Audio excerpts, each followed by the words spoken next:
Good evening, Northern Kentucky. It's great to see you all here this evening. My name is Shai Calvo. I'm the president and CEO of EducateNKY, which is a regional nonprofit of community leaders and business leaders who are committed to a shared vision of an education landscape that ignites every eager, vibrant mind. We are so excited to have you here for this community conversation on Amendment 2, and simply to have so many people lean into education in Northern Kentucky. So tonight, we hope to learn together, we hope to hear new ideas, and we hope to inform our views, not just on the narrow ballot question in front of us, but really on a question of what do we need to do as a community to elevate outcomes for all of our children, all of our students, and our families. Because regardless of how the election goes, and I would say both EducateNKY and Link do not have positions on the ballot question, we want all our community to lean in more, because when we see every school student as our children, and when we all don't just engage, but we participate and lean in, we will develop better outcomes, because at the end of the day, these are our schools, and nothing brings it together as if everyone leaning in.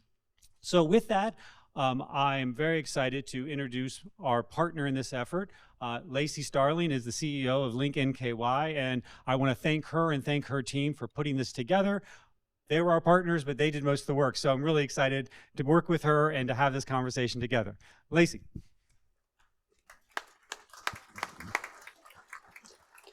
Thank you, Shai. And thank you everyone here in the room and at home who came out tonight on a Monday night to participate in this conversation. This is the first of a series of community conversations that Link NKY will be holding throughout the next year, focused on the issues that are important to our community. We want to bring interesting, informative conversations to all of you who are participating in the growth of Northern Kentucky. We chose Amendment 2 for this event because we believed it was going to be the most important thing on the ballot, and boy, we were right. Our Facebook comments, our op-ed pages, and our emails have been melting down with folks who have opinions on both sides of this issue, and that's exciting. That means that people are engaging with the process, and at Link, we are here to be that platform for you to have that voice in the community. We're very excited about that. Today also kicks off Link's election coverage. So our digital election guide went live this morning on linknky.com, and our print election guides will be hitting every single mailbox in Northern Kentucky this week. We covered every competitive race and every candidate in those races, more than 200 candidates for this general election. And as Shai said, we don't care how you vote on Amendment 2, and we don't care who you vote for. We just care that you vote. And we want you to be informed about that. I'd also be remiss if I didn't say how expensive it is to do election coverage and events like this. So if you feel so inclined and you appreciate this coverage and these kinds of events, there's a QR code on your chair, or those folks watching at home on Facebook, you'll get a link dropped in. You can donate if you want to. Every dollar you give to Link for these efforts goes to reporting. That's it. And public interest reporting. And every dollar helps us bring this information to Northern Kentucky. Tonight, we are so lucky to have Evan Millward here to moderate this conversation for us. Evan is an award-winning local journalist who has a great history of covering Northern Kentucky, and I'm going to pass it over to him. Take it away, Evan. Lacey, thank you. Hello, everyone. Thank you for all of you who are here with us in person. Thank you for being here. Y'all were prompt. You got here like right as doors opened, if not before. You beat some of us in here, which is great. Lacey went over a little bit before we started the live stream how you can participate here with us. We're using an app, a program called Pigeonhole Live. We're going to do 2 snap polls tonight, and then you can answer or you can ask your questions. You can even upvote the questions you like for those of you who are Reddit users or lurkers. It's kind of the same thing. So it's just a simple interactive mobile site that you can submit your questions. You can answer the poll. It'll walk you through that process. If you're here with us in Erlanger, the QR codes at your seat will take you right to that. It should. I'm making a promise I may or may not be able to keep.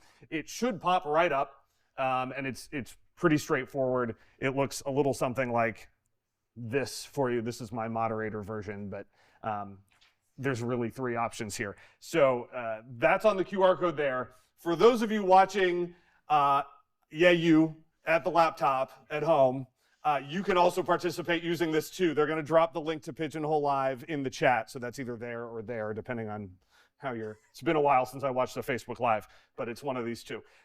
You can participate too. Again, snap polls, ask the questions, upvote the questions. If you're like, oh yeah, I was going to ask that question, hit it, and it comes right to me. So I will see the questions with the most votes in that order. So that's how I'll be asking. But I, as a reporter for 15 years, have a lot of questions for our esteemed panel as well.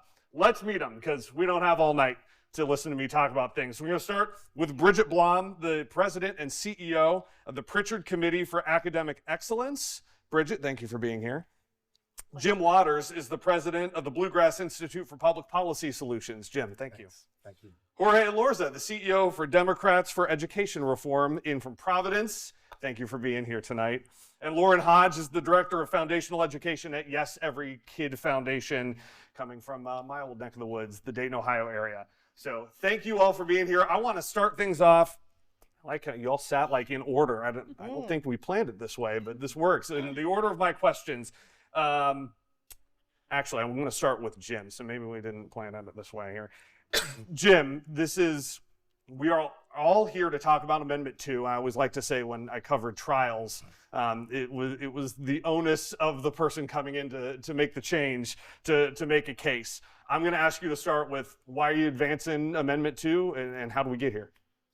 Yeah, well, very good. Good question. Great to be with you all tonight. I'm so excited about this turnout and the interest, and appreciate Link Northern Kentucky, Educate Northern Kentucky, and your goals and missions. We certainly hold those same missions of every child in Kentucky getting the best education they can.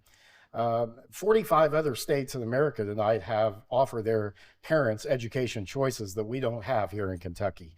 And so what we're seeing in most other states is that their public education systems are responding to this by improving their performance, closing achievement gaps, improving their academic test scores in reading and math. And so this amendment, though, is kind of a first step towards us having choice. This amendment does not create a specific school choice policy. But what it does say is that our state constitution cannot be interpreted as prohibiting our legislature from creating the kinds of choice programs we see in other states. And there are many different kinds of programs. I think that is important about the actual language of the amendment, because we're going to talk about what some of these programs could look like. Brigitte, I'll go to you. What's the holdup? And why is there concern here?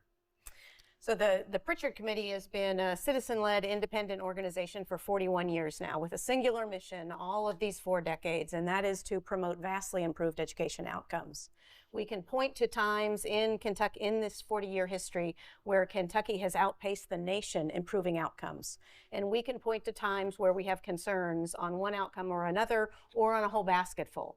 So when any strategy comes to the fore and there's political will around a strategy in education, we go deep into the research.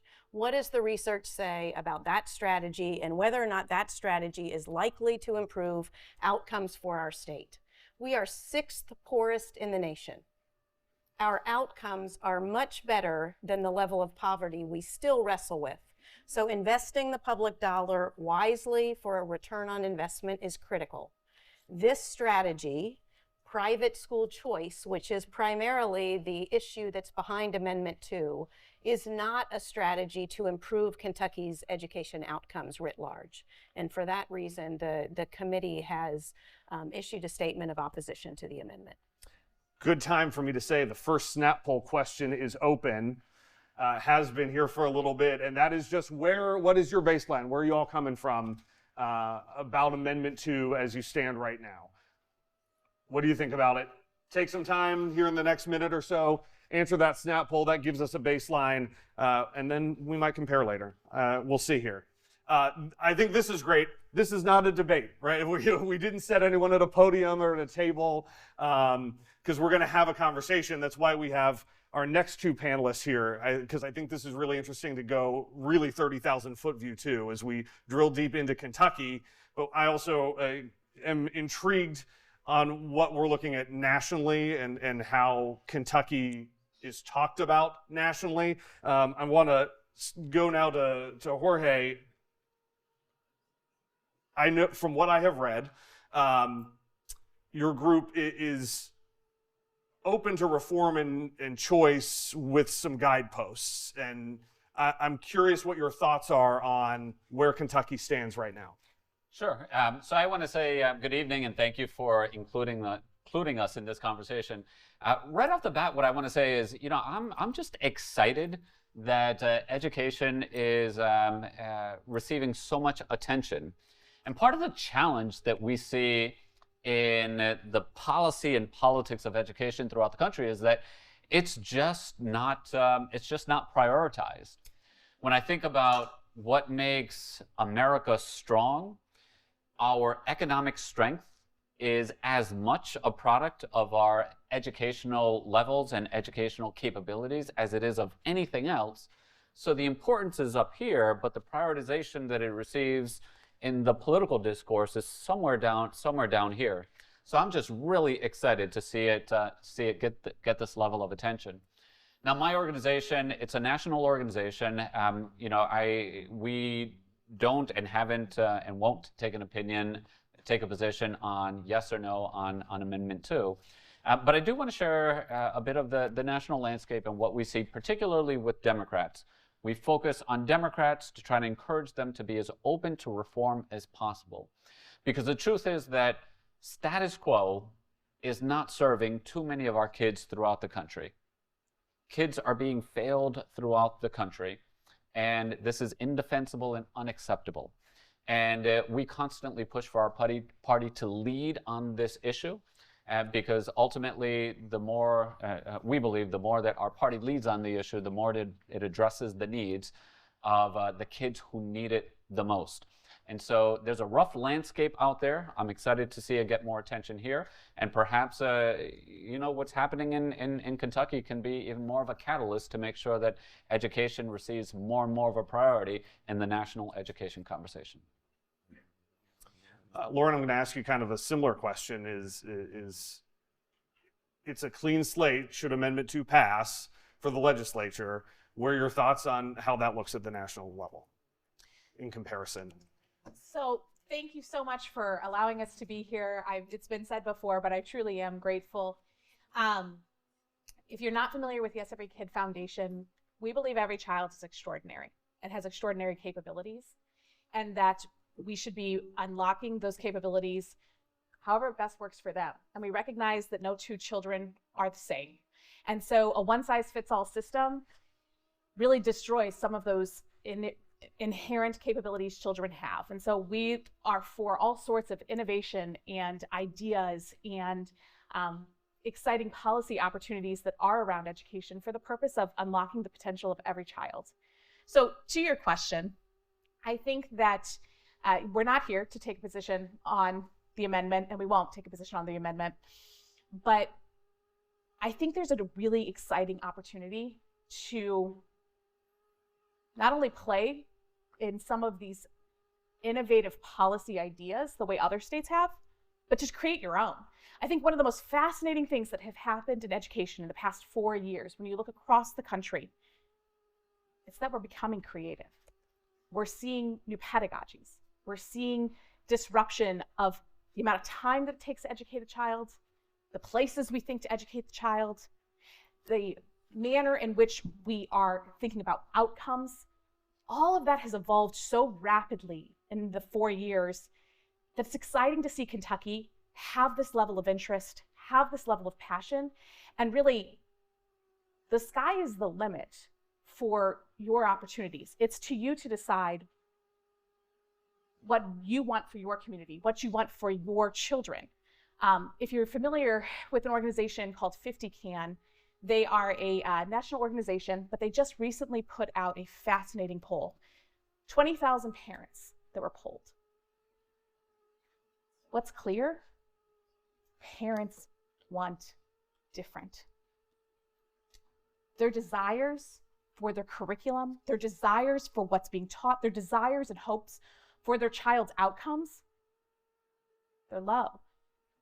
I can share specific numbers with you, but I'd all urge you, if you wanted to understand kind of that parent snapshot, parents are the ones that are driving this innovation. Parents are the ones that are driving this movement. And so what could this look like?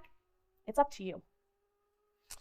The number one question already overwhelmingly in Pigeonhole right now was going to be the first question I had. And because this is a conversation, like, take it away, jump in, particularly when we may have some national examples here. But the first question overwhelmingly here is, what mechanisms would be put in place to prevent private schools from using public funds basically with no accountability? Whether that is admission policies that could be perceived as discriminatory based on religion, academic performance, income, things like that. Where's the accountability here? Yeah, Evan, I'm going to jump in there because we really don't know. The fact of the matter is there have been a number of bills that have been filed in Kentucky's legislature, and we can look at the bills that are being filed nationally around choice, scholarship, tax credit, vouchers, those sorts of things. We can look at all that and make a best guess about what the legislature might entertain in the 2025 session and the 2026 budget session. But the fact of the matter is, Amendment 2 is about an amendment to Kentucky's Constitution that would take the barriers away for money to flow to private education, for the legislature to target specific areas of the state without regard to other areas of the state. So any one of us can say, we think X, Y, and Z based on a lot of reads, but we really have no idea what type of legislation the General Assembly might entertain when the amendment, or if the Constitution is amended in the way that proponents would like to see it. Well, the funding is for what? What is education funding for? It's to educate students. It's not to prop up a system. And when you look at the performance of Kentucky, they were just released the Kentucky Summative Assessment last week. A majority of our kids are not proficient in key academic areas of math and science and reading. And as we look around the country, states that have lots of options for parents are surpassing Kentucky in their public education performance. This amendment does remove barriers, but it removes a barrier to allowing Kentucky families the same kind of education freedom and choices that parents in most other states, including all 7 that surround Kentucky, already have. Now, if this was going to cause the public education system to implode, if all of the Chicken Little stories and fear-mongering that we hear about this amendment were true, then the good thing about Kentucky being so far behind everyone else is that we would have seen that happen by now. But in states like Florida, for example, 500,000 students in Florida are on programs through these types of school choice policies. They're getting a better education that better fits their needs. And Florida has gone to the top of the nation in terms of their public education performance. So what this does is this removes barriers to our legislators looking at what's happened around the country and being able to bring that here without it being stopped in court. And let me make this point about the amendment itself. Again, the amendment does not create a policy. It removes a barrier to our legislators having that discussion. And in fact, the amendment language says the legislators may. And if you get on our website at bips.org, we have a frequently asked questions document in which we actually have the language of the amendment there. It doesn't say they must, it doesn't recommend a school choice policy, but it does say that our legislators can have this discussion without it being shut down in court. Now, if you are satisfied with a majority of Kentucky's kids not being proficient in these key academic areas, if you're fine with that, then, I can understand a no vote against this amendment. But if you think that we at least need to have a discussion about closing gaps, for example, between black and white students and between those who have and those who don't have, then you might want to consider looking at this. And by the way, funding And Brigitte mentioned that we're a poor state. And that makes the fact that we have more than doubled funding since KIRA was created in 1990, the fact that we have inflation-adjusted, increased per pupil funding by over 120% in our state. Funding is not the problem. We're funding students at about $21,000 per pupil on average across the state. The other thing about this is this amendment would prevent dollars set aside in education funding in public K through 12 funding to be used for school choice programs that involve private schools. But it would allow legislators to create a separate fund to do that, like we've seen in other states. So. I want to hear a little bit on the national level. Are there guideposts that Kentucky legislators would need to keep in mind? What are you seeing in the states that have done this? So 2 points. So my organization, we live at the intersection of policy and politics. So not only what is impactful, but is also what's politically viable.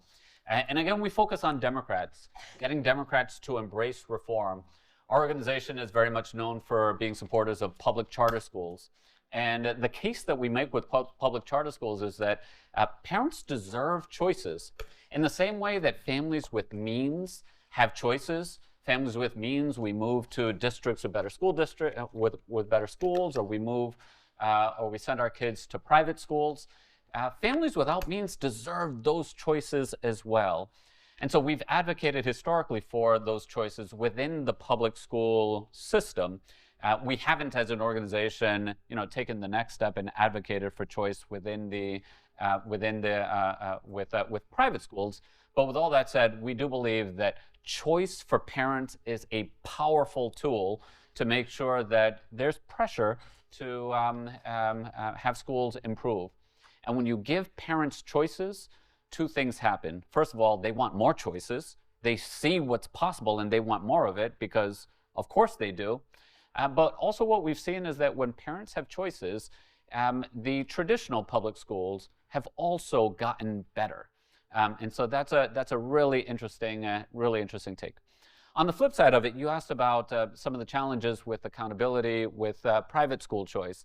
And there are 3 things in particular that have concerned us about private school choice. First of all is the lack of accountability that we've seen, and every state is different. Every state drafts it and crafts their choice laws differently.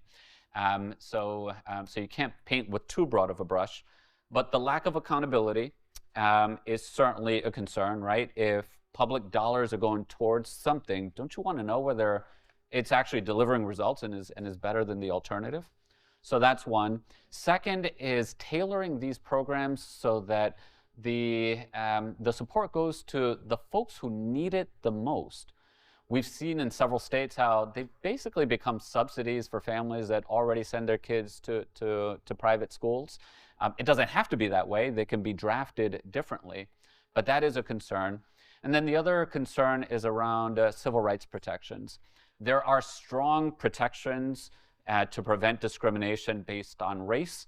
However, there are not strong protections to protect against discrimination based on sexual orientation and LGBTQ status, and that's another concern. I just realized you guys probably cannot see Brigitte or Jim, so my apologies to the live stream. I'm going to scoot back so that when you guys talk, the other half of the room can see it.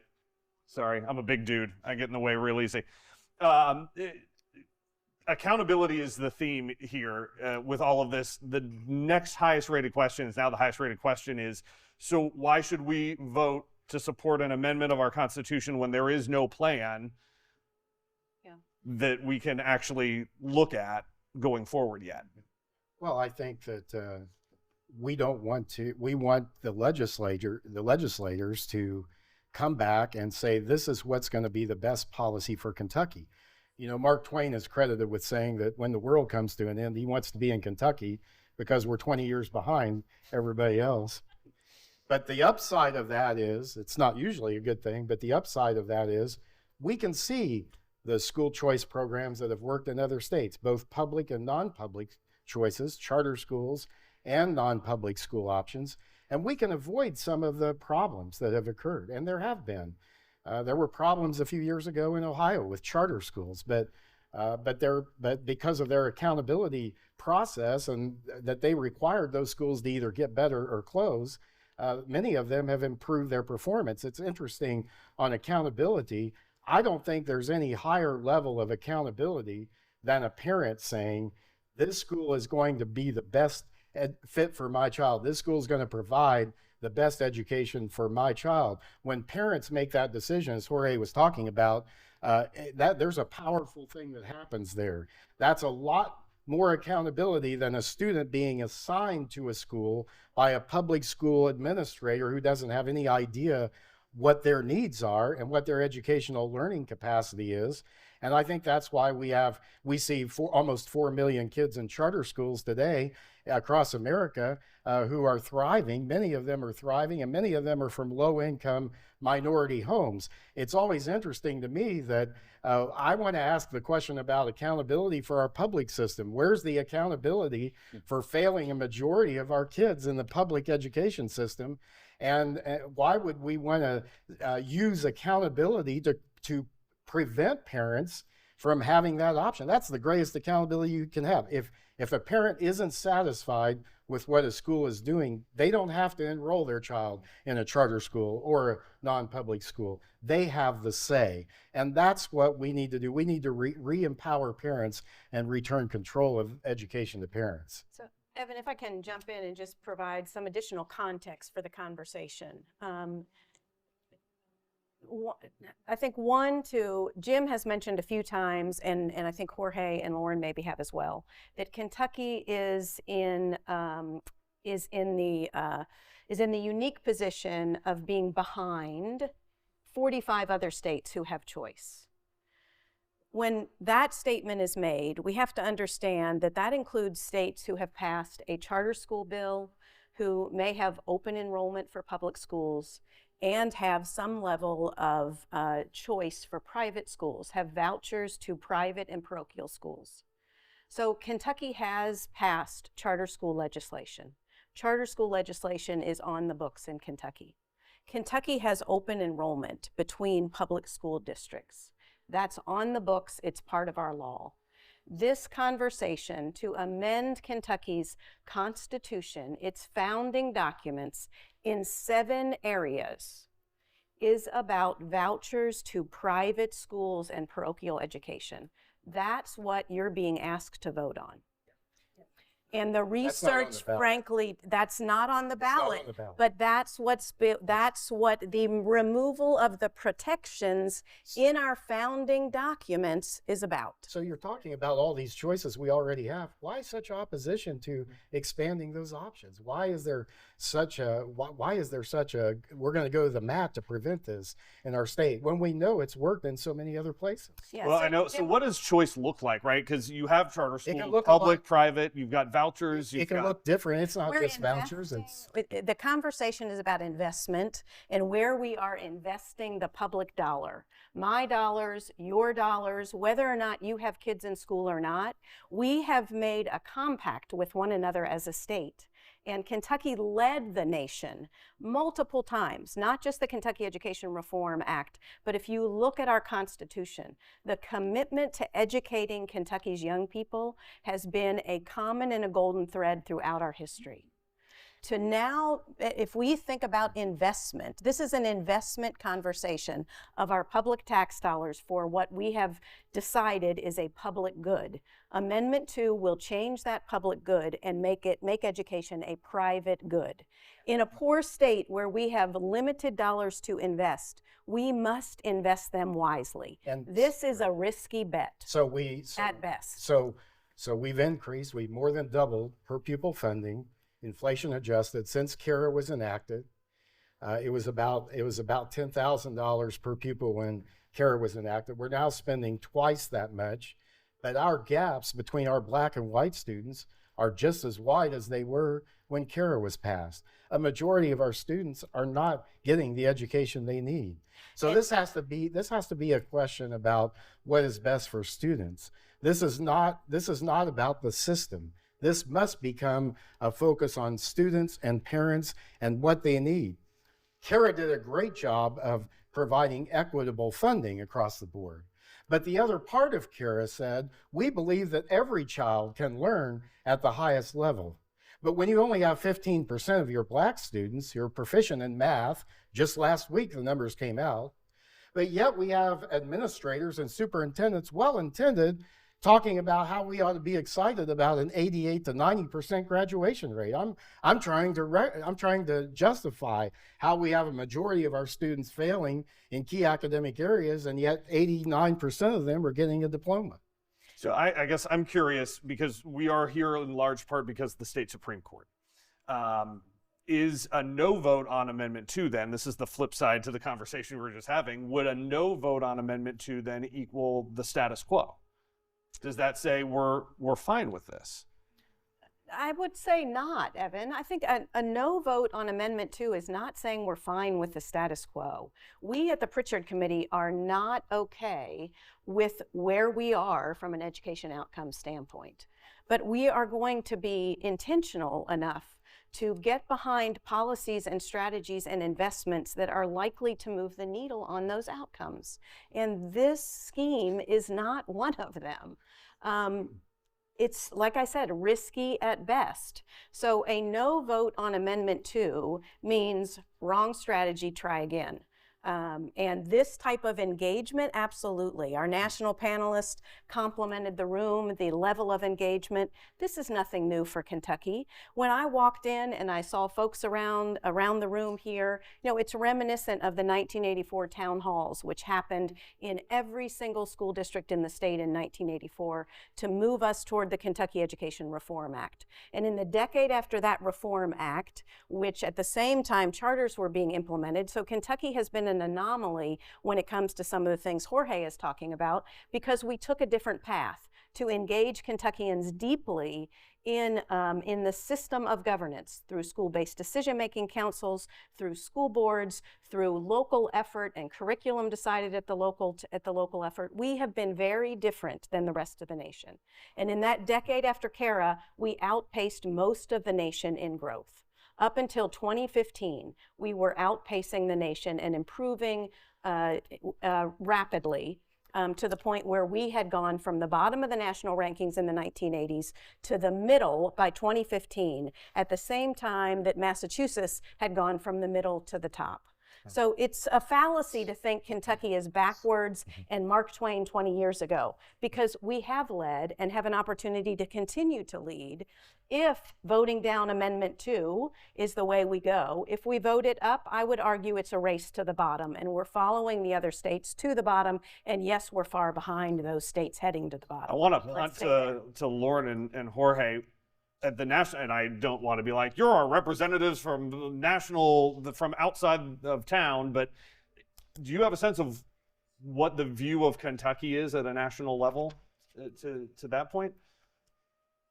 I don't think it's fair to have a broad strokes paint there, because there is nuance. There is nuance in every single state's funding formula. There is nuance in every single state's constitution, right? And those are deeply held and deeply inherent. I think what's interesting, and where it is a little bit of a different conversation today than what other states have been having, is around the accountability conversation, because it's accountable to whom for what. A lot of times these programs talk about accountability to the government for the public dollar spent. And certainly that's an important thing. I'm not going to deny that it is. But what about the accountability to the student, to all students of Kentucky? What about the accountability to the parents? What about the accountability to taxpayers to produce well-educated citizens capable of critical thinking and communication, right? One of the interesting things, having had these conversations in other places, is that in some of these programs, when parents are empowered, schools that don't work close. Programs that don't meet the needs of kids close. Parents are very savvy consumers. Have that conversation with any kindergarten parent, and they're out scouring for their options, trying to figure out what they're going to do and how they're going to do it, right? And so what is a little bit different here, this conversation around accountability to the government, accountability for that dollar spent, has been and is being had in numerous states across the country. But the other component that's being brought in is parent satisfaction, parents' confidence in their children's education, parents' confidence that the skills and the trades and the access to opportunities, right? And so that is another part of the conversation we've seen in states that have passed some programs that do include private school choice. We do see schools close in some of these states that have them. West Virginia, Arizona, these schools do close. When's the last time a public school closed for failure? And that's a conversation to have. And are you okay with that as a community? Are you okay with that as a citizen? Can you wait for additional reforms? Those are some of the conversations that I've heard in states across the country. And I kind of would be curious that I heard someone describe a fear of like the Wild West, where there have been some examples of like every church has its own school, and some of them then fail. I guess, how do you prevent the Wild West when it comes to education in Kentucky? Well, if they fail, they should close, right? I mean, I think that's a great question. When's the last time we had a traditional public school that has failed generations of students actually close? And yet, in a school of choice, if parents don't choose that school and enough parents make that decision, that school doesn't continue to operate. We don't want to create a policy where we have failing schools, where we open schools that aren't going to serve students. This is not what we want. So that's why we need to have a careful conversation about exactly what the policy is going to look like. But to say that we're going to just go with the status quo and everything's going to be okay and we're going to make some changes here and there, I don't think that works. One thing I did want to say about Brigitte's comment about moving to the middle of the pack, if you look at the National Assessment for Educational Progress and the way they look at states, if you look at the overall state rankings, which they have even cautioned against us doing, we look like we're doing a lot better than what we are when you drill down into the various groups of students that they look at. So when you look at, for example, Black students in Kentucky, when you look at lower income students and their performance, you get a much more somber picture of what our actual performance is. We want to create rigorous school choice options for parents that succeed, not fail. The research just doesn't hold up. The research in other states that have moved forward with voucher programs and have expanded voucher programs to universal, which is what Kentucky would be looking at if Amendment 2 passes. What we're finding is that any gains from private school vouchers, any positive gains from private school vouchers were years ago, over a decade ago. The research was pointing to very small, targeted, possible positive improvement. But we're talking about maybe 0.2 of a point improvement for 10 times as much money. So now what we're seeing is that the outcomes are not good. Sometimes they are much worse than public school outcomes. They are much more expensive. And so the research simply does not hold up. What you're seeing in states as new bills are going through the legislature is not only no accountability, but also no requirement for data to be submitted for the investment made. And that's a direct response to the fact that the research is showing up poor unless it is supported by an industry-backed researcher.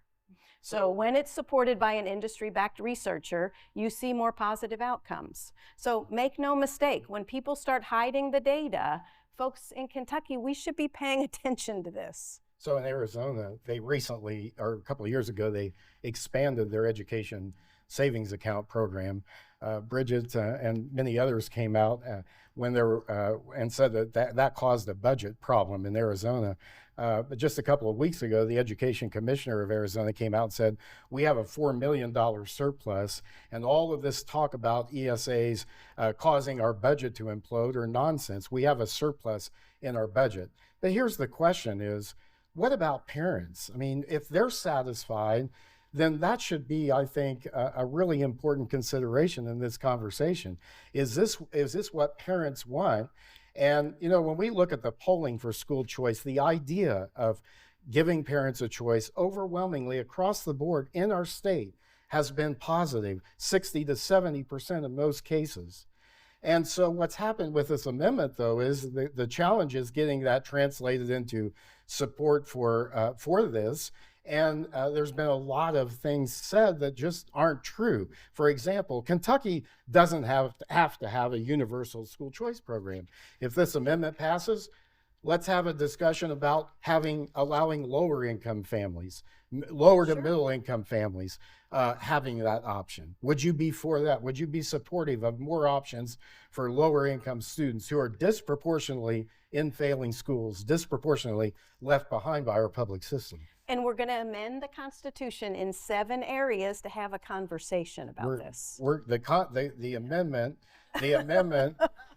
amendment simply removes a barrier to having that conversation, and so we need to have it. And unless you think that 15% of our African American students succeeding and being proficient in key academic areas, if you think that's okay, then you'd be for the status quo. And so here's another area where we can say, okay, so folks are saying that this may serve our African American student population better. Maybe this will serve students with disabilities better. Maybe this will serve low-income students better in Kentucky. So what do we see nationally? And that's what we at the Pritchard Committee do. Is that the case? Is that what we're seeing nationally? No, that's not what we're seeing nationally. What we're seeing nationally is in states that are funding voucher programs, 80 to 90% of those funds go to families already accessing private and parochial education. We're talking about vouchers. But just because they're accessing that doesn't mean they're wealthy families. A lot of families are sacrificing in Kentucky, in northern Kentucky, to be able to send their children to a non-public school who would benefit from having some help. So while we're on vouchers, the number one question now from the room and from the live stream is, what is the evidence that private schools funded by vouchers perform better academically than public schools, especially for low-income and minority students? So we've talked about it. I'm hearing it depends on which research you look at. Well, so let's talk about Florida for just a moment. In Florida, African American students in Florida's charter schools are outperforming students in the traditional public schools in the key academic areas. But there's more to it than that. If the parents say, this school fits my child, whatever that need is, whatever that may be, they should be able to have that option. And I don't think it should be up to someone who doesn't know what's best for that child to make that decision. That should be the parents' decision. Why is there such opposition against allowing parents to have a say in where their children go to school? And why is there... Do you want to take that? Yeah, so we are certainly not opposed to parents having choice, to take their students to private and parochial schools. Private and parochial schools can set up scholarship funds just like any other organization can. Parents have choice, and those scholarship funds can be funded, can be invested in, and from a mission standpoint, the diocese and other private education groups can make sure that higher wealth families and higher wealth companies who want to invest in that education scholarship folks with lower means into those educational environments. We are in no way opposed to that. So wait, I want to pull in. What you're saying? What were you saying? Jim, nobody cuts you off. I don't cut you off. Go ahead. Okay. All right. Well, you've been going. No, for I that. wait. We'll time us. I have a question. We'll time us. Okay. When it comes to African American students, low income students, I think we have to go back to where private school choice ever started. Let's go back to the root. Okay, what we ultimately see is a lot of segregation in our education environments. So let's make no mistake about that. And there may be some who say, I want my child in a protected environment for a variety of reasons. But is that what we do with the public dollar, is segregate our educational environments? That's the root of school choice. Yeah. We work closely with the Education Trust at the national level. It's been around also 40 years, focused on nothing more than ensuring marginalized students and families have access to the best education environments.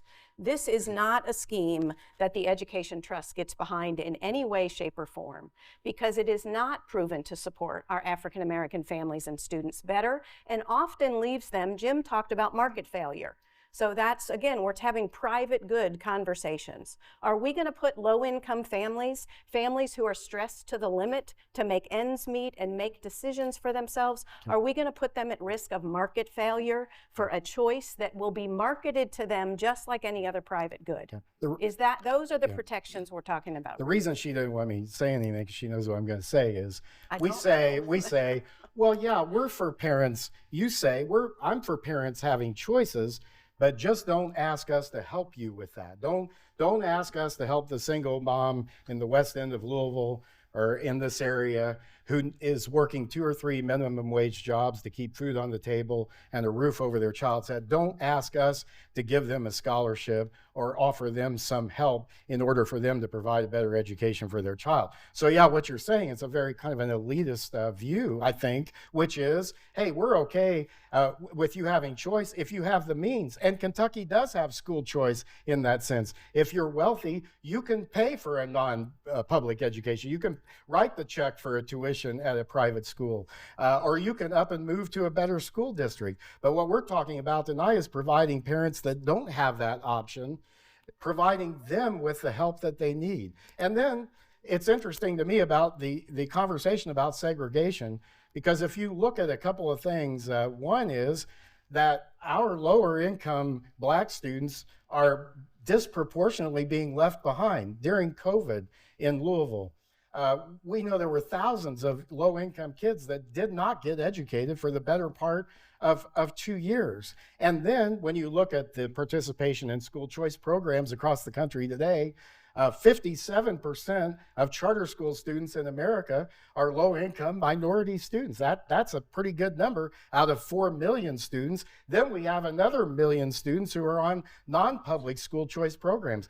This is not a new radical idea, and it certainly is not a segregationist idea. It is giving those communities an opportunity to do something better for their children. All I hear from you is what you're against. We're against giving parents this option. We're against having education freedom for families. We're against having this amendment. We're against. I'm for having all of the possible opportunities that we can have, and not limiting that. Making sure Kentucky invests in. I want to give an opportunity to our folks from these national groups, Lauren and Jorge. What are the metrics that you are measuring when it comes to success? Because the question from the room was, what evidence is there that the private schools funded by the vouchers are performing better?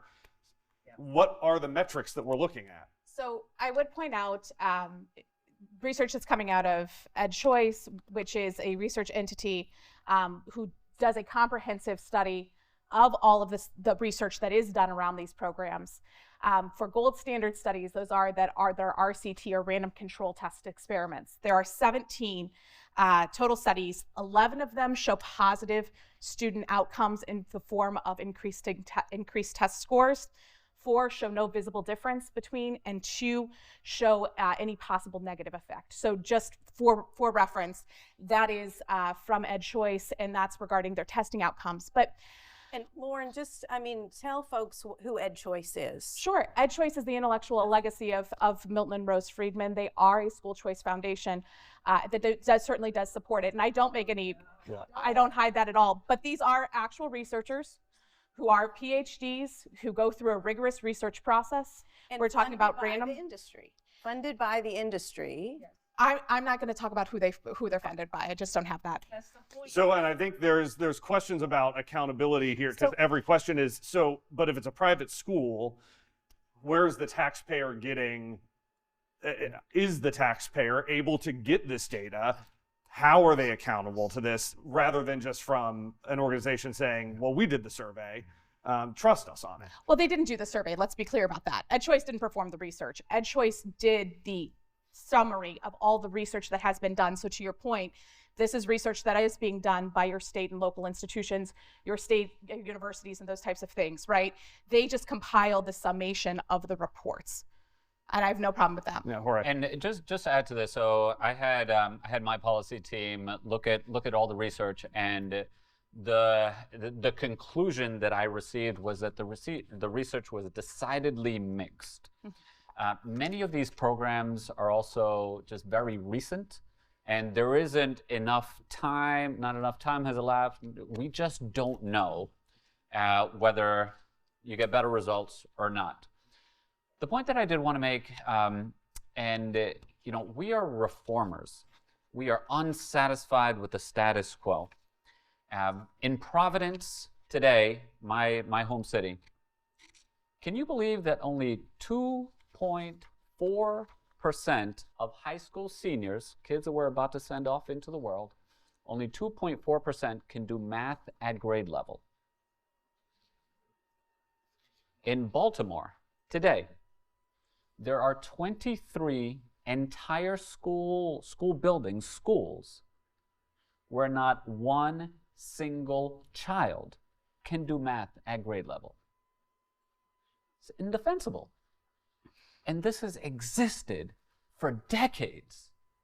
And so on the question of accountability, I mentioned earlier, we have our own concerns about accountability on private choice systems. But what we can say is that in public school today, there's virtually no accountability for performance. The accountability, the return on private school investment, I wanted to answer that, give another answer to that as well. Parents are satisfied. And if they're not, the programs don't exist. Who knows a child better than a parent? Does the superintendent know? Does the system know? I mean, do the bureaucrats know? Do the politicians know? I mean, it's the parents who know what's best.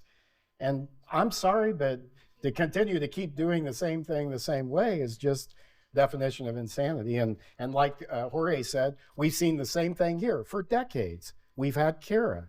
And I think it was well-intentioned, but I think a lot of it was ignored.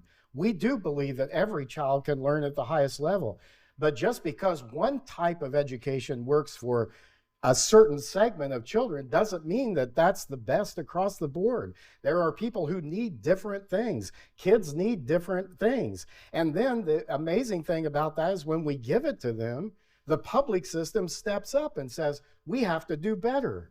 So a rising tide lifts all the boats. And all I hear from the opponents is this false choice that it's either going to be public education or choices for parents. That's nonsense. We see this across the country where it's both and, not either or, both public education and expanded opportunities for parents. Who in this room, in their right mind, would say no to a parent having that option? And if we do the scholarship, one other thing on the private scholarships, the fact is that most of those across the country are worth about half of what the public system is spending per child. And in many cases, they're getting much better results. Why wouldn't we want to at least have that the possibility, or at least have that discussion? What are the opponents afraid of on this? Are they afraid of giving parents that say? We've talked a lot about schools in sort of the urban metropolitan areas. There are a couple of questions here about rural schools. I'll read you both of them, or the top two that jumped up here are: how will public schools in rural areas survive if state funding is diverted to private schools that don't exist in most rural communities? And the follow-up on that is: how would poorer communities in Appalachia benefit from, say, a voucher program? So the Brookings Institution recently did some research on the access to non-public education in rural areas. And what they found is that 69% of America's rural families live within 10 miles of a non-public school. Now, the governor has said, and he talks about how many counties in Kentucky don't have options, but the fact is, if you live in one of 120 counties, chances are you may live and border another county, so that's not really a good indication. I was down in Jackson County, which is a very rural area, just a couple of weeks ago, and I did not know what the layout was as much as I do now after talking with folks, but what I found is there are 2 non-public schools in Jackson County that would be able to take advantage of a school choice program. So why wouldn't we want to look at this? And then there are other creative options around the country. We see that charter schools are providing and filling gaps for students in rural areas. If a student in a rural area in Kentucky cannot get an advanced placement class that they might want to take to pursue an engineering degree, maybe their local district doesn't provide that. This could provide them an option of doing that. I find it interesting that the Education Opportunity Accounts bill, which passed here in 2021, which Pritchard opposed and which opponents have opposed, that bill would have given every student in Kentucky, public or non-public, all students would have had the access to funds to supplement their education. It would have given students in 9 counties the option of using those funds to go to a parochial or a non-public school. And because of that, the opponents went to the mat to stop every child in Kentucky from having access. Let's say a learning disabled child needed a certain therapy or certain services. They went to the mat to stop that, and it ended up in court, and the court struck it down. Brigitte, you were taking notes, so I'll give you the floor. Yeah, so the question was about private education in rural communities, right? So of private schools in Kentucky, 52% of them are concentrated in 3 counties of 120. So Fayette, Kenton, and Jefferson. Yeah. So the balance is scattered across the additional 117 school districts, or 117 counties and 171 school districts. So what happens, right, if we end up with a school voucher scheme in Kentucky, the money will be concentrated in those 3 counties from the vouchers, and it will necessarily have to come from the public education budget because we have a General Assembly that is committed to moving the income tax out of the state and moving to a Tennessee or a Washington state-based tax code. So they are being very conscious about spending. The money that will go to vouchers and to private schools in primarily 3 counties in the state will have to come from somewhere. So it's either going to come from the public school budget or it's going to come from elsewhere in the budget. Jorge, I need to quickly answer that. This amendment makes it clear that money for a non-public school choice program would not come from K through 12 funding. It would be created as an additional fund by the legislature, as has been done. It would have to be. The Constitution requires that. It requires it. But it doesn't. It does require, our Constitution requires that. And so here's the thing is, in every other state, they've done it that way, separate programs, and they've had surpluses in many of these states. So I think it's important to understand that this money, and we, by the way, you talk about diverting money, that was the term that was used. But you know, we provide public dollars for public good in many programs, and we don't talk about if a Medicare recipient was going to one hospital to get their care, and they decided to take those dollars to a different hospital because that hospital created a new center that meets their physical needs, and they decide to take their Medicare dollars and go to this hospital. We don't say that they diverted money away from this hospital to take them to this hospital. We give the individual the dignity of making that decision. You know why? Because those dollars don't belong to the hospital. They belong to the individual to use as they see fit and is best for them. Our education dollars do not belong to the system. They don't belong to a school. They don't belong to the superintendents. They belong to the parents and the taxpayers who pay those. I want to hear from the two of you about geographic diversity is the question at hand here, and how does education reform make sure it touches all parts of a state?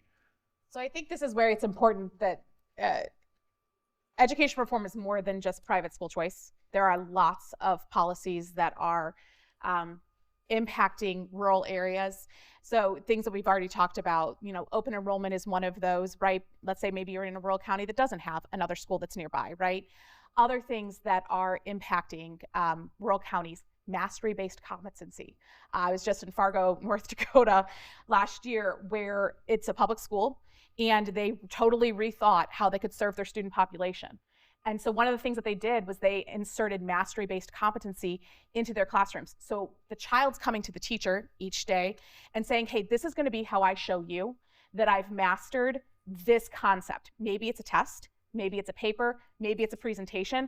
At the end of the day, the school wants to ensure that the child's fully learned and mastered that information. Those are available as reforms into kind of the rural areas.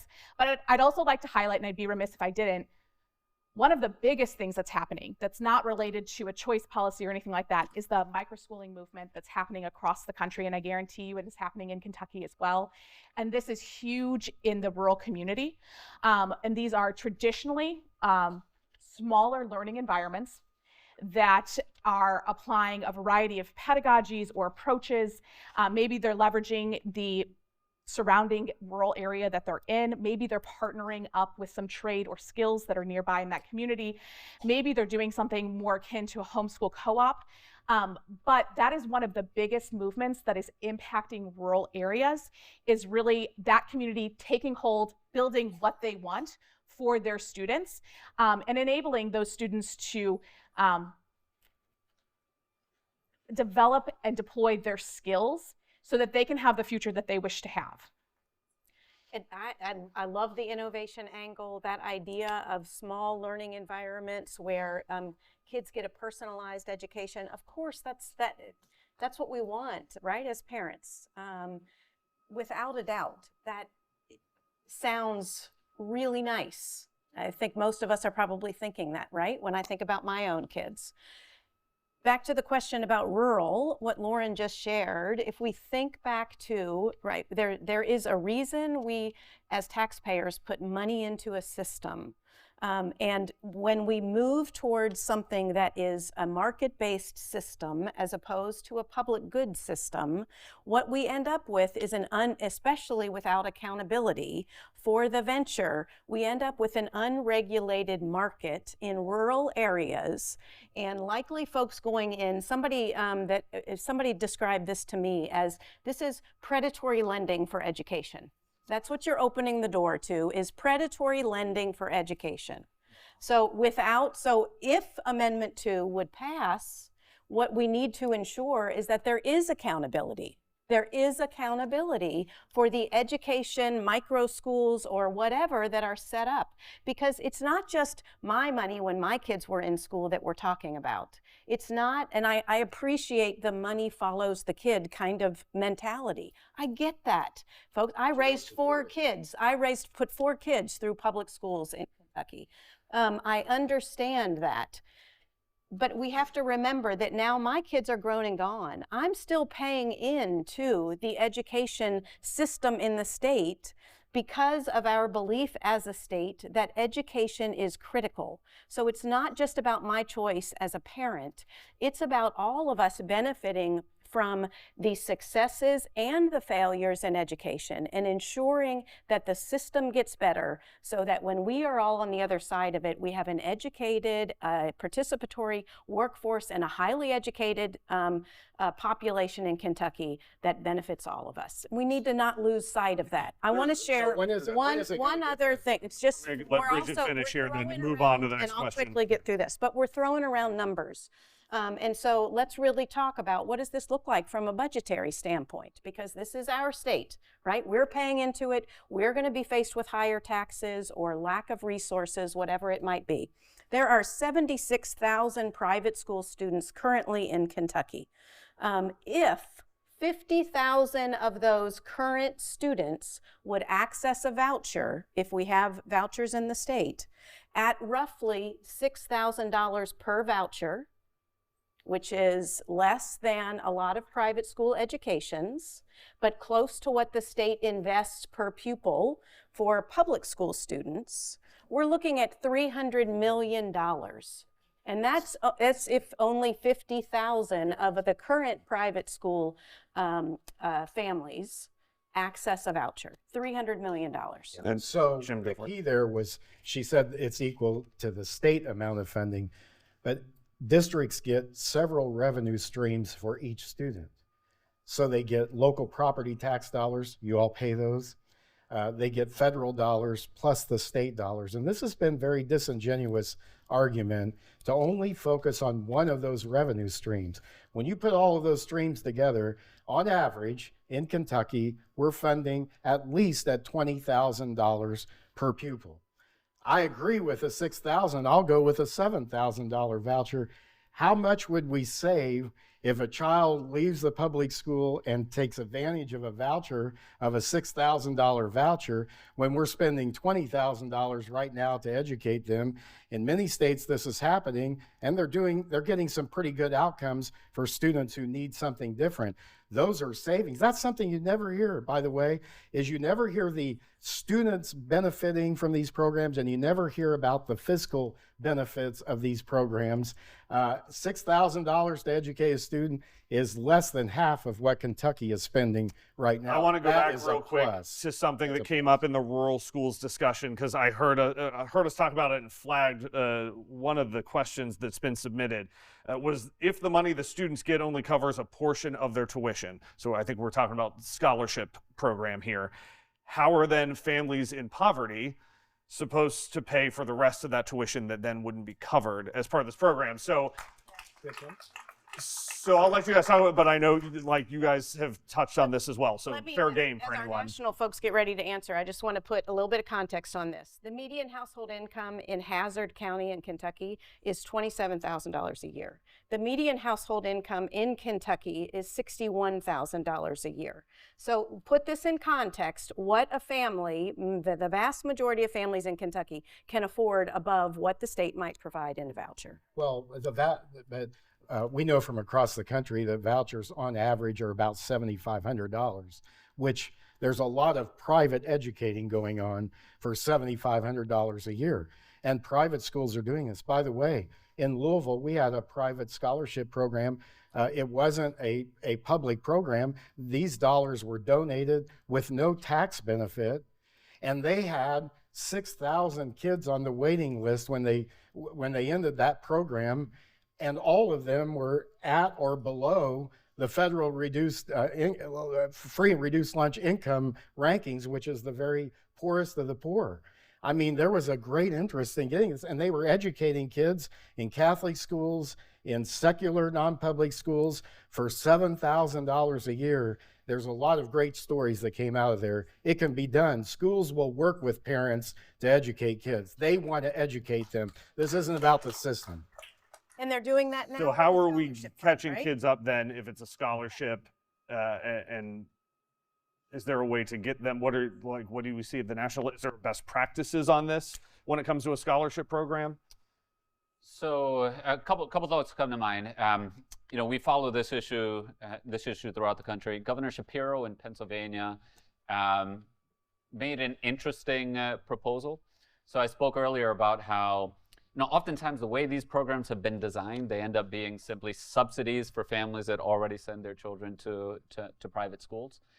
The way that he proposed it, and he calls it a scholarship program, their PASS program, is so that it only goes to children who would otherwise attend the 15% lowest performing schools in Pennsylvania. So I thought that was really interesting, targeted to the people who need it the most and covering more of their expense. But look, there's no panacea to this. There's no one fix to it. If I could just sort of pan back for just a second, the fundamental problem in education throughout the country, as we see it, is that the public schools, traditional public schools, are not getting better fast enough. And the reason they're not getting better fast enough is because they're not designed to. if we were creating a system, so at a design level, system level, if we were designing a system that would continually evolve to produce better results, you'd want a whole lot of innovation so you can figure out what works. You would need a lot of accountability so you're only investing in what works. And you would want a lot of choice so that parents themselves can decide what works for them and for their families. But when you look at traditional public schools, this is across the map. There's not nearly as much innovation as there should be, and where there is innovation, we don't scale it and spread it fast enough.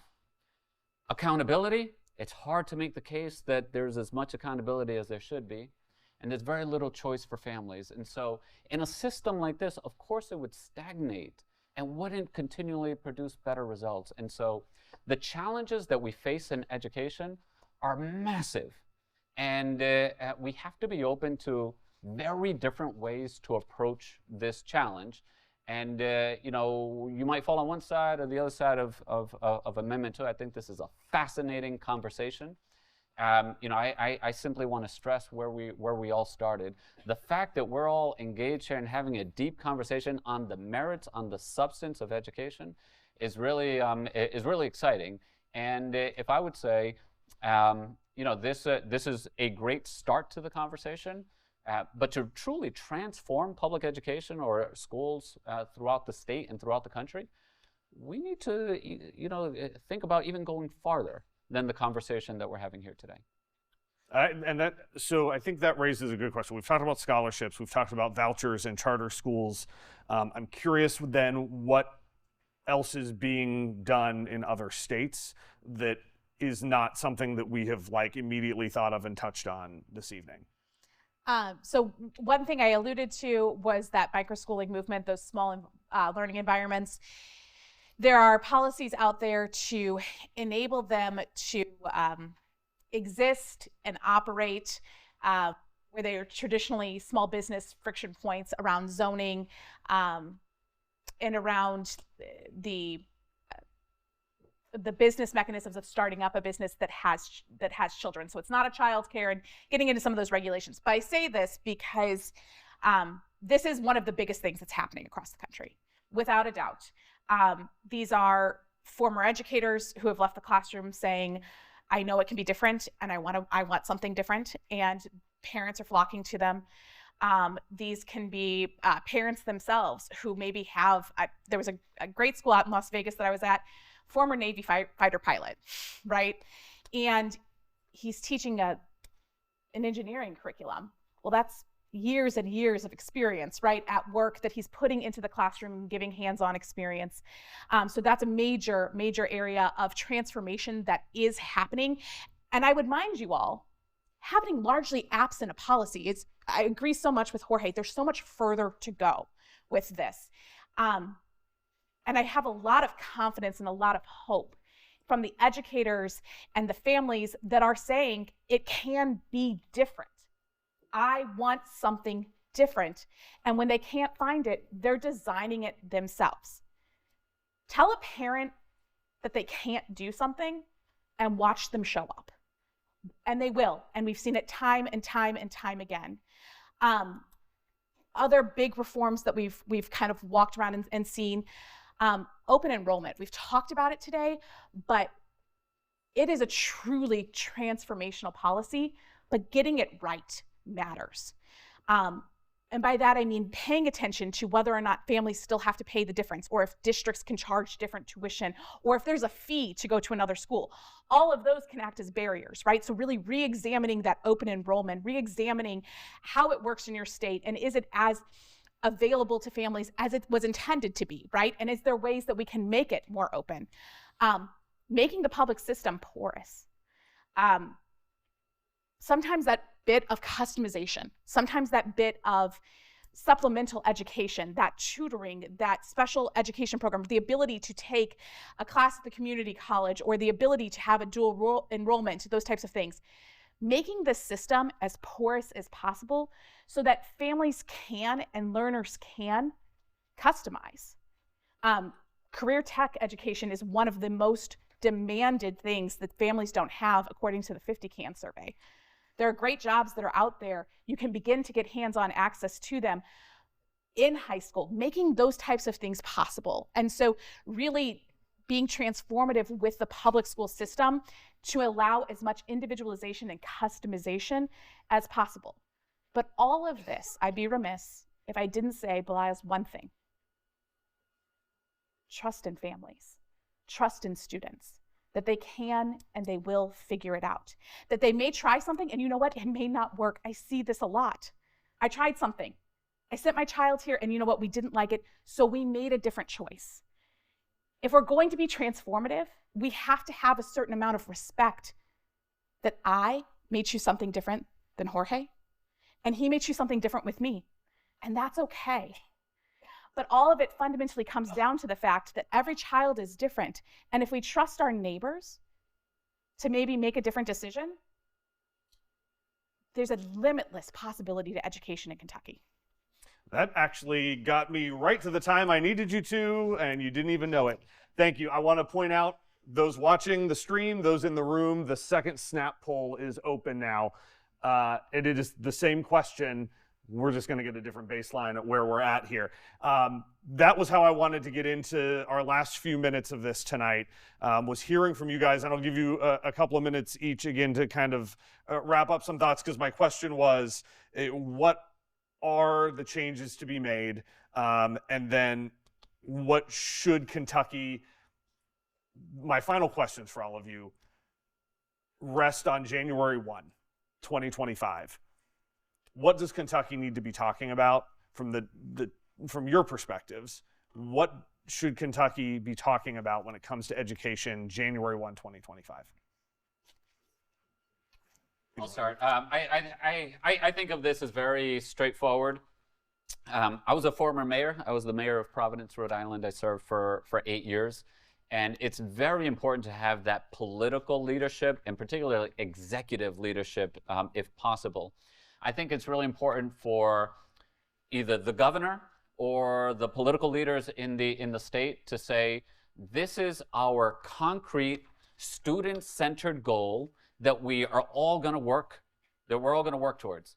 It could be something like, in 10 years, 100% of third graders are going to be reading at grade level. Or it could be something like, we're going to triple the number of 8th graders doing algebra. Or it can be, every high school student who wants one will have a skills-based internship. It almost doesn't matter exactly what that goal is, so long as it is student-centered, and then we mobilize, we all rally the community to make sure that we achieve that. And it might be that we have to a little bit give and take of what both sides of this debate are offering.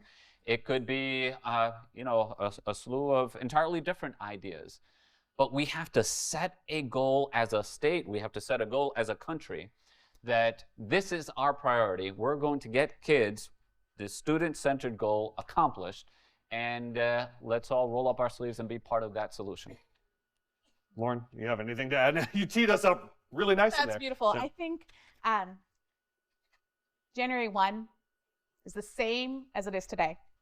There is no single policy or single solution that will transform education, because the reality is education is combined of every individual student and every individual family who's influenced by all of the policies around them and all of their circumstances and their life experiences.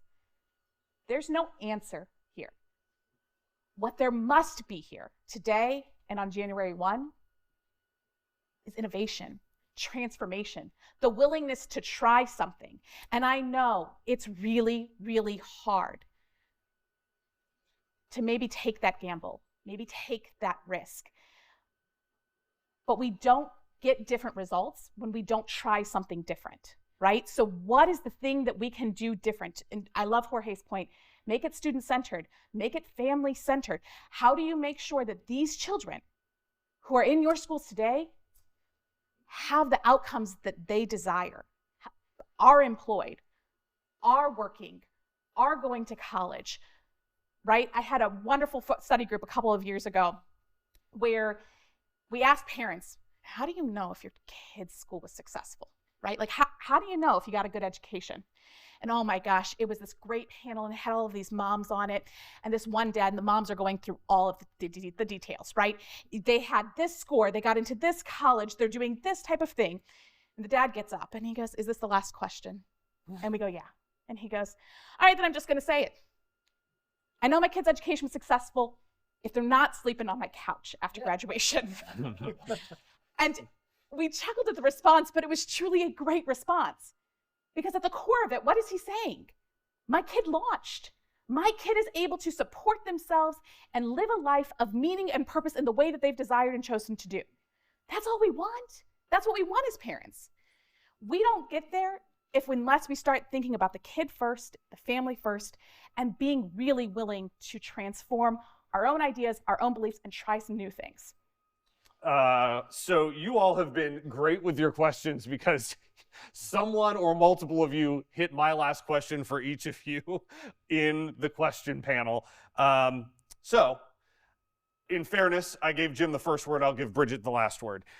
So Jim, my question to you, January 1,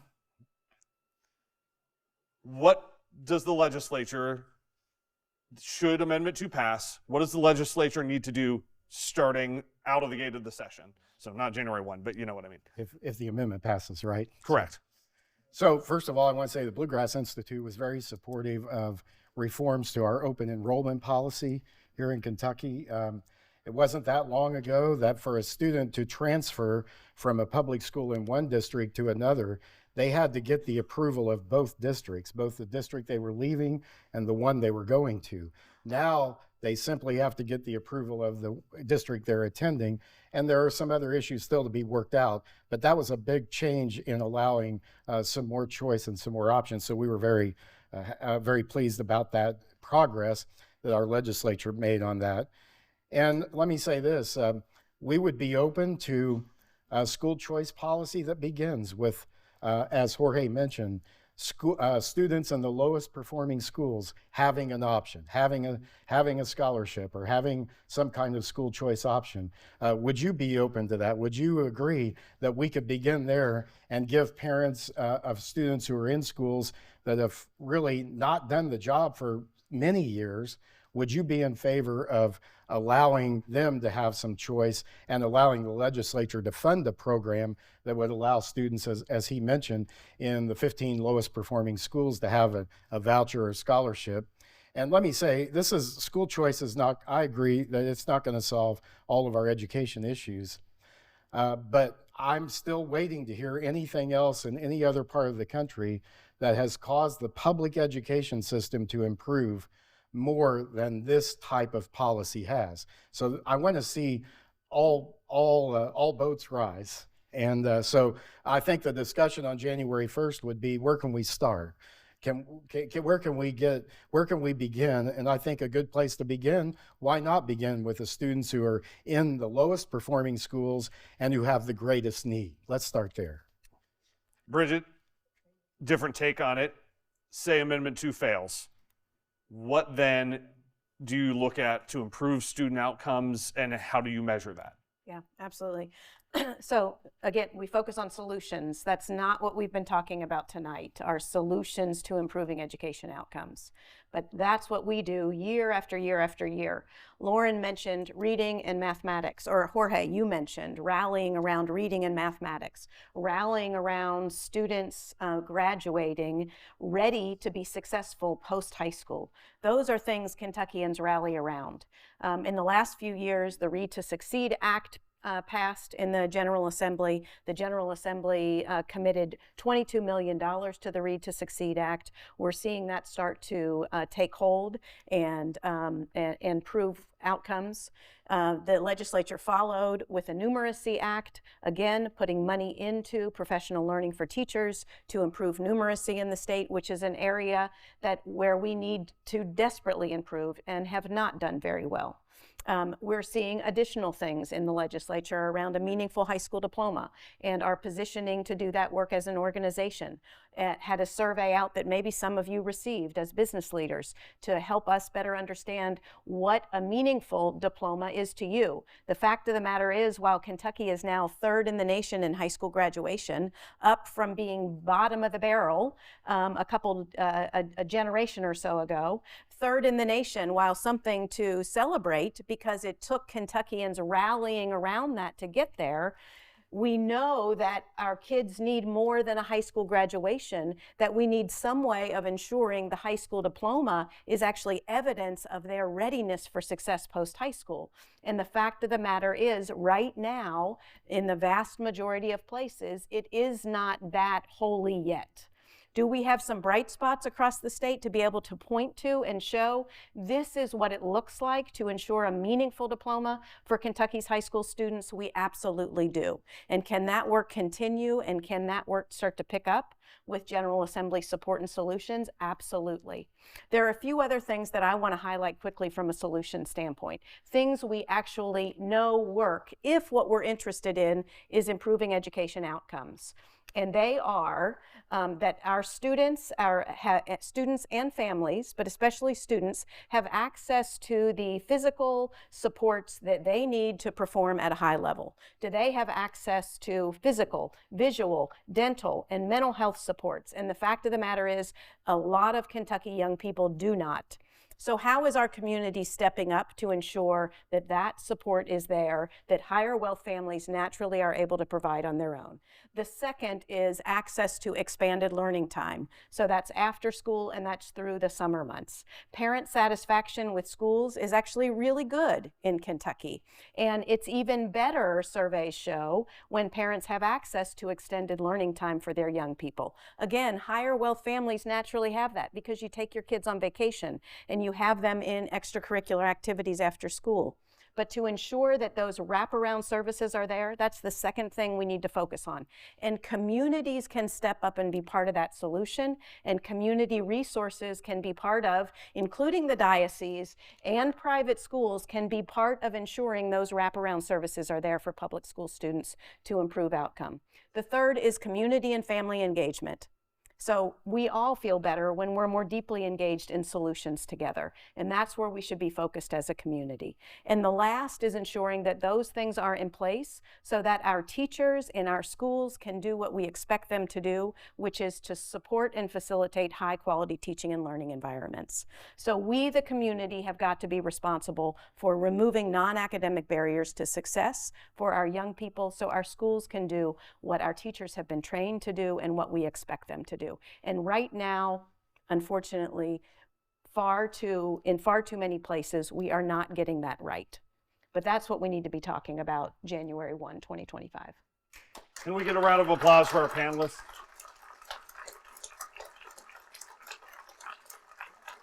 Are you curious about the snap poll results? I'm going to ask the panelists, what do you think happened? Do you think there was a change between when we asked it an hour and a half ago to when we asked it about 10, 15 minutes ago?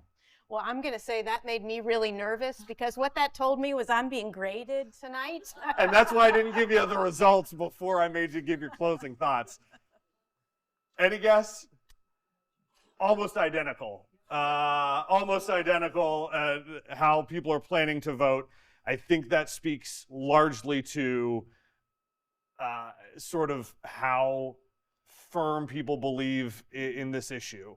That we've been talking about this for months, years, frankly, in Kentucky. So I don't want to speak for our panelists. They've been gracious with their time tonight. I'm sure you can pop off some more questions as they head out. There are 100 questions in the queue still.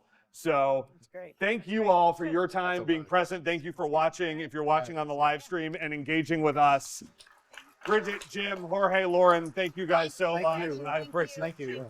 Thanks. Good to see you. Yeah, same here. And remember, Link's election guide is up. Go support Link NKY, support journalism. I would be remiss if I didn't say that. Great job. Great. Nice to meet you.